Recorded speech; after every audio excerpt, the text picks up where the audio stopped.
Good morning, good morning, good morning. It's Pause with Elizabeth Eleanor. Why do I feel like I didn't do this last week? It feels like this is this is new for the first time in ages. But anyway, I would love for you to say hi in the chat and where you're watching from. And also, if you're watching the replay, please put hashtag replay so that we know that you're here and we can come in and say hi. And how are you today? What's going on in your world? For those that are new to Women Awakening Magical Women, Choosing Conscious Relationships, I am an intuitive empath. Just putting some essential oils on. I'm an intuitive empath that supports women to attract conscious relationships, void of, clearing all the stuff, all the past traumas, and getting rid of all the narcissistic behaviors and all the horrible things that can happen in our world when we're beautiful, magical women, and really tapping into your higher self, your soul's path, being on the journey that you were here for, and connecting in and ascending to those, your highest potential. So that's why I wanted to talk about happily ever after today. Like, happily ever after. Put in the chat if happily ever after is something that you were raised with as a kid, right? Like, most of us had some sort of Disney movies that we watched, or books that we read, like our mum or dad or our caretaker read to us, and they lived happily ever after. And it's a really interesting concept. And when I was looking at researching, thinking about this, because, come on guys, we're coming up to February, and February is Valentine's Day, right? And I want to address that later on as well, because the whole love month thing, and we do the love month theme here, and I just had a realization about something, that I am not a big Valentine's person. I wasn't before I met Tim. And I'm going to park that, because that's something for later on. And maybe we'll address it a little bit here, but I just realized that some of the stuff that I've been doing in here, really having to tap into my authenticity and my self-sovereignty to lead from a place of, connecting with all of you, but unplugging from the system. And happily ever after, when I looked into the research of what that actually means and where it came from, one of the things that I discovered was in Venice, way back in the, I think 15th and 16th century, there was, back then, because of things like the plague and all of that, it was most of the time, people didn't grow up, like, from childhood. Children often died before they were 16, which is really bad. So, just imagine yourself, take yourself back to those times. And back then, you, your family, your friends, people that you knew in the streets would have children that you weren't sure if they were going to make it to adulthood. And so happily ever after was a big thing, because it meant that you survived. You survived the street there was no sanitation, and the diseases and all of the plague, all of those things, you survived it. And so that's where one of the places that happily ever after came from, right? So here we are, as 21st century, here we are, and we've still got this narrative of happily ever after that's been based in fairy tales and fables and Disney movies and all of these things. And really, it's holding us to um, a particular desire and a particular vision, and there's hope in it, right? There's hope in that happy ever after is this dream that we have, but it's based in fairy tales, media, and social narratives that are not connected to real life.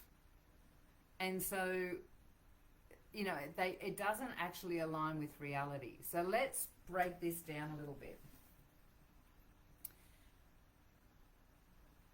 Way back, you want to think about things like let's look at the history and the myth of where those things happened from, right? So stories like Greek myths, Eros and Psyche reflect, all of these things about enduring love and transformation, which created this beautiful love affair. Things that happened where we were expected to have this perfect ending. And then we've got, on top of that, we've got the Cinderella story and the Sleeping Beauty, right? Where somehow this happily ever after was this marriage, that, for women, that marriage is some sort of, equals some sort of fulfillment, right? And the happily ever after has become part of our complete psyche, where we are holding to this particular norm of hope, and that there's this perfection of some sort, and that marriage and happiness is the end goal, and that this is the success, right?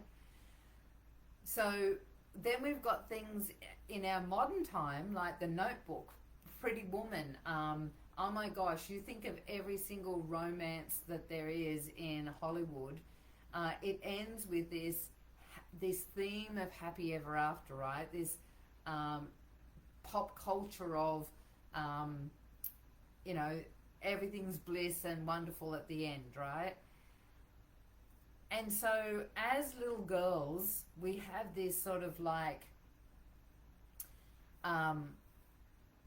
vision of having this amazing relationship, a beautiful connection with someone, and that it's going to be easy. And once we go through and find this partner, that and we get married or we connect, and however we do it in modern times, that it's just going to be this easy breezy flow, and we don't have to put any work in, and it's a load of crap, right?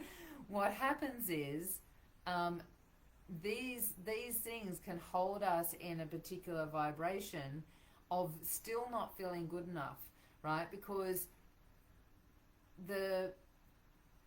our brain waves crave resolution, right? We're looking for sort of like emotional closure in some way, and that happy ever after theme provides that emotional closure. Like, now we've got the prize, right? Now we've got what we want, or we're yearning for it, and we've got this end result that we're looking for, right?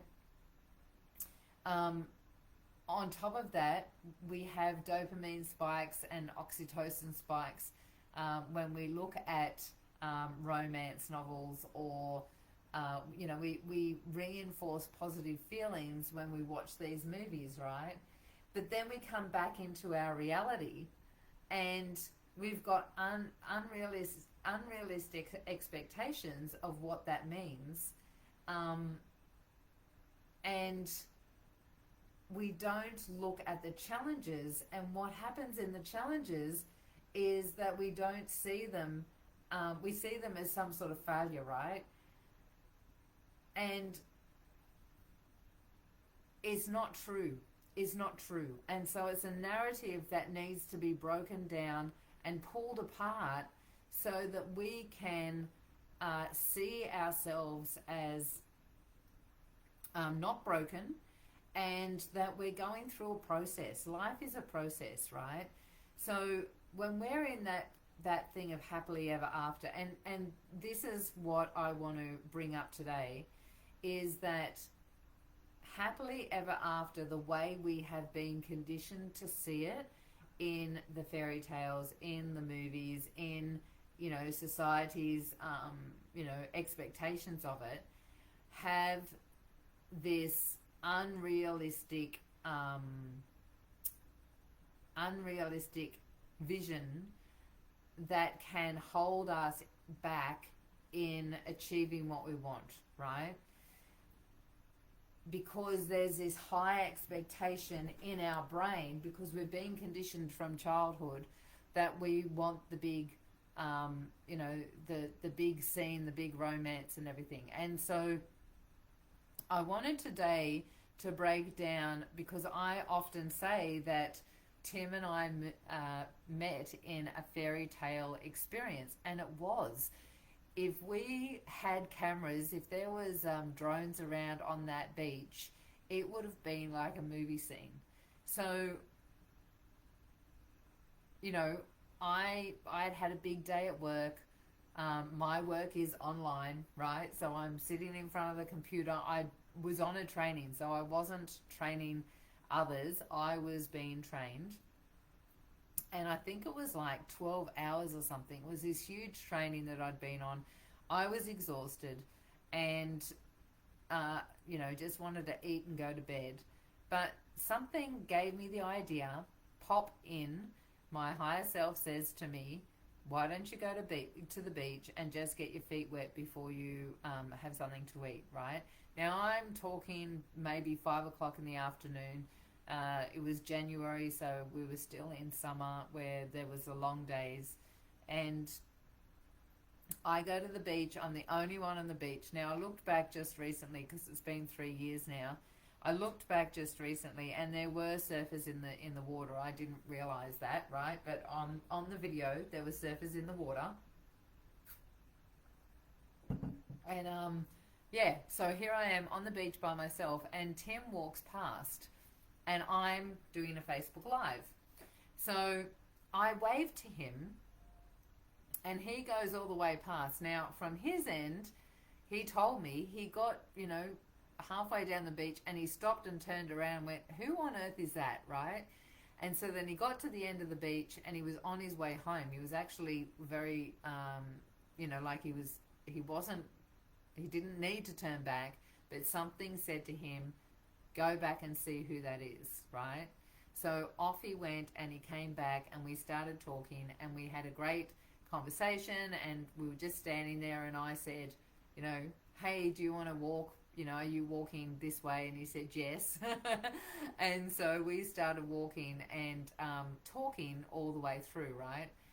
Now, after that, we were talking about sunsets and sunrises. I had a beautiful picture on my phone, and I didn't have my phone with me. So afterwards I I did have my phone with me, because I'd been doing a Facebook Live. So I had to find it, because it was a couple of years later or something.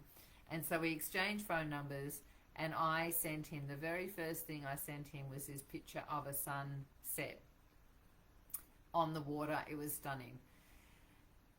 Now, the whole process, the reason I say it was happily ever after is because, fairy tale romance, is because it had trials and tribulations in between, and we still have trials and tribulations in between, right? Happily ever after is something that can cause anxiety in the head if we've got this conditioning that somehow we need to be in this fairy tale. We need to be having this beautiful romance. We need to be in this perfect relationship. And so either it can cause us to criticize outside of ourselves and judge and ridicule and all of those things because the other person's not being perfect, or we can turn it on ourselves and feel like we're not being good enough and we don't have the right body, we don't have the right personality, whatever it might be. And let me know in the chat if that's one of the things that you find. Do you criticize outside or do you criticize internally, right? Just put external or internal in the chat, because we do one or the other, because we've got this conditioning that somehow it's got to be perfect. And here we are, and the reason I call it a fairy tale experience is because we did have those challenges in between, and we still have them. The things that we've got to sort out and work out between the two of us, right? Happiness is a process, is not the destination. Like we actually have to look like happily ever after is a narrative that actually ignores self-growth and fulfillment outside of the relationship. Somehow it means that the whole relationship holds us in this place, right? And we've got stories that are coming out in the movies these days, like Frozen, for example, is a good example, or Eat, Pray, Love is another really good example, where the focus is on the personal journey instead of just the traditional ending. But this is where we've got to shift, right? We've got to shift from external validation that marriage or wealth or job fulfillment or whatever it is the thing that means that we're successful, into the internal fulfillment, into the personal growth journey, into recognizing that our soul came here to create and to experience itself as the light, to have as much capacity of light as possible. And to do that, it creates scenarios that we have the opportunity to look at and correct, right? And so, for example, one of the things that I know I'm working with at the moment is, before I met Tim, I was in this amazing position. I had been by myself for 10, 12 years. My children had left, maybe 6 years beforehand or something. They were sort of, still in my space when I moved down to Sydney, but they were doing their own thing. They were adults, all the things. And I just had to look after myself. And because of that, I lived by myself. I was internally validated. I had done a lot of work on myself, so I wasn't having to work on self-worth and all of those things anymore. I'd cleared a lot of that from past lives, cleared a lot of that from generational history, all of those things. And I was in a really good spot. I knew how to create, and I was creating extremely well, because there was no one in my energy field but me. I had my own blueprint, and I was didn't have to think of anyone but myself, right? Well, when you're in that place, if you're going to stay on your soul's journey, your soul's going to give you something that needs to be corrected. And for me, it was being able to really attain that self-sovereignty again, but in a relationship. And that's what I'm working with at the moment, is being able to, because, here I was, met the love of my life, and, we're still in the love bubble and all of those things, and everything else has been placed on hold while I've been building this relationship with Tim. And I'm now in that place where I'm sort of waking up to, wait a minute, what's going on here?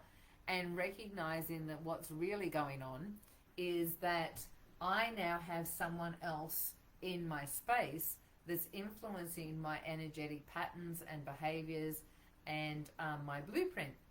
And so this is the, you know, process of self-discovery and self-growth.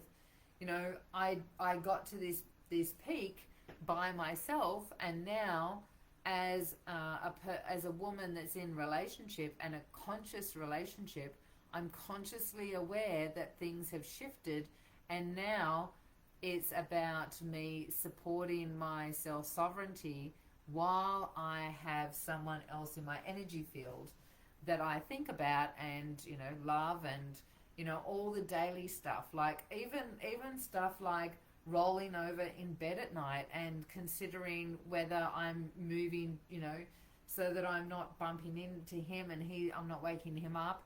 Those little things, energy, they drain my energy, right? As in, not drain it, but my energy goes out and is being influenced by another person in my field.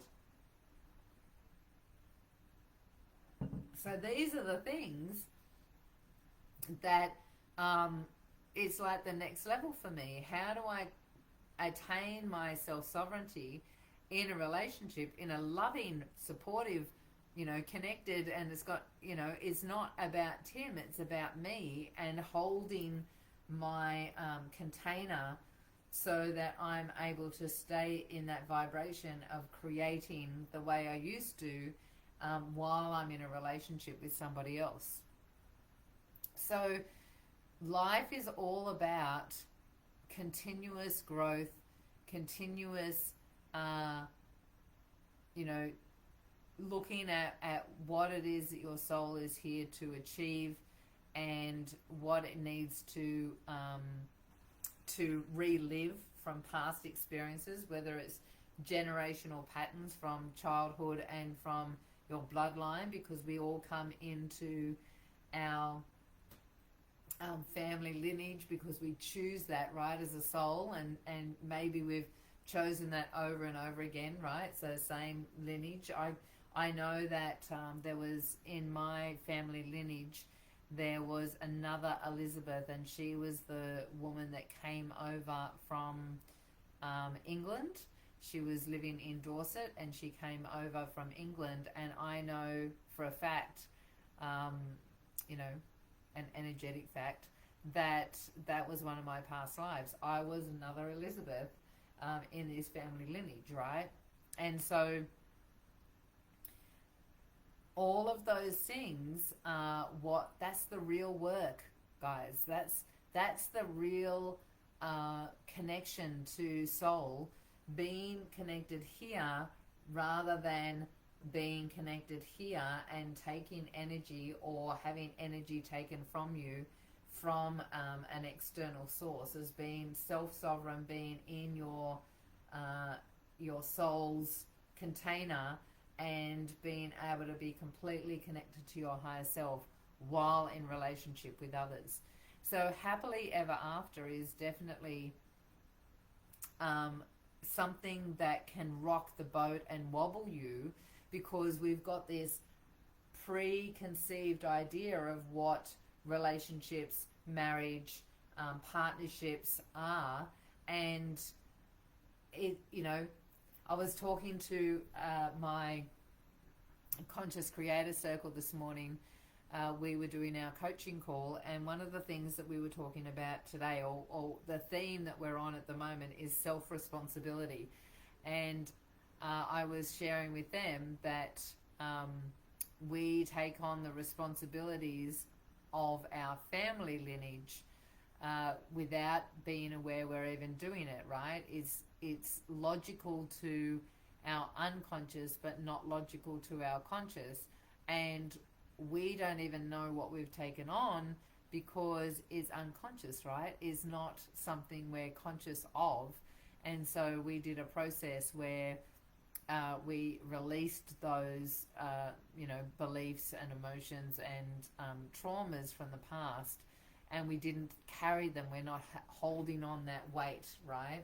Because your relationship that you're having with yourself and others in, you know, maybe you're married or you're in a partnership, or even, you know, past relationships, be aware that those things can holding you in patterns of behavior, one from generations that have passed, but also conditioning from childhood, right? Reading those fairy tales of happily ever after, of there being this end result of love and connection and bliss, and not having to do anything after that, right? That's some sort of ending that we're all trying to achieve, instead of looking at the process of finding that fulfillment now and being aware of the challenges that are going to come up, because um,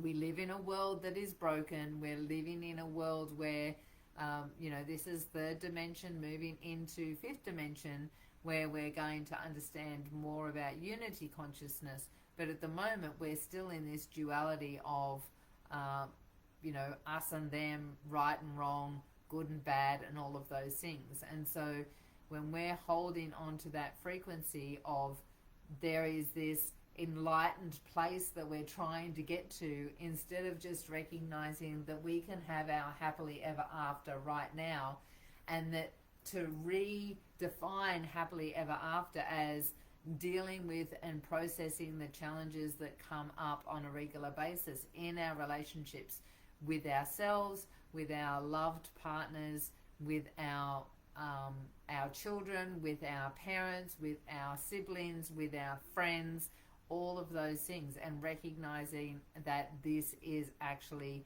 what life is, and working through that and processing it so that we can come to a place of being neutral and not being triggered by either beliefs that we hold about ourselves that have, you know, been written in stone in our unconscious from our childhood, or judgments and criticisms of others that are, you know, also a way of deflecting our own personal growth and our own personal sovereignty, right?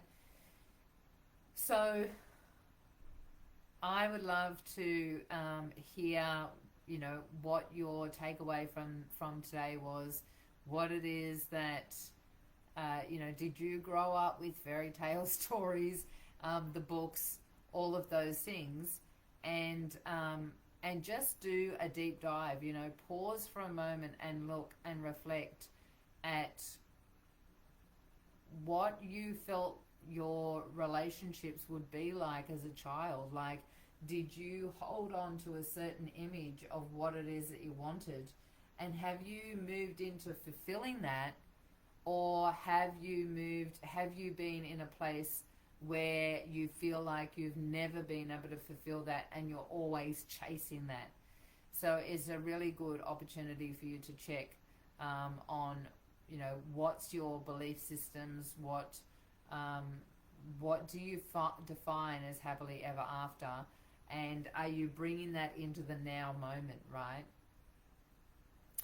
So we have another monthly mixer coming up, and we haven't put it together yet, so we will start promoting that very shortly. But if this is something that you want to look at and experience and just understand, you know, the layers of it, the layers of what's going on for you in your mind and your belief systems, and is it holding you back in the relationships that you've got now, or future relationships that you haven't been able to really match up yet because you've got this unrealistic expectation? Or can you now look at relationships that didn't, you know, that potentially failed in some way, and this belief got in the way, this silent instruction of happy ever after somehow got in the way and caused that wobble, because there was, you know, expectations that you were holding for yourself or the other person. If this is something you want to do a bit of a deep dive into and work out how to shift some of that stuff, then just let me know in the comments. Just put in there, yes, please, in the chat, and we will send you a link and we can go in and have a chat and talk about how to clear some of that stuff out of the way so that you can align with the processes and growth, personal growth, that is just part of life, part of the process of being human, and shift it out of the way so that you can really truly live the happy ever after that is what your soul is here to experience. So take care, enjoy the rest of your week, and I will catch you next time. Mwah.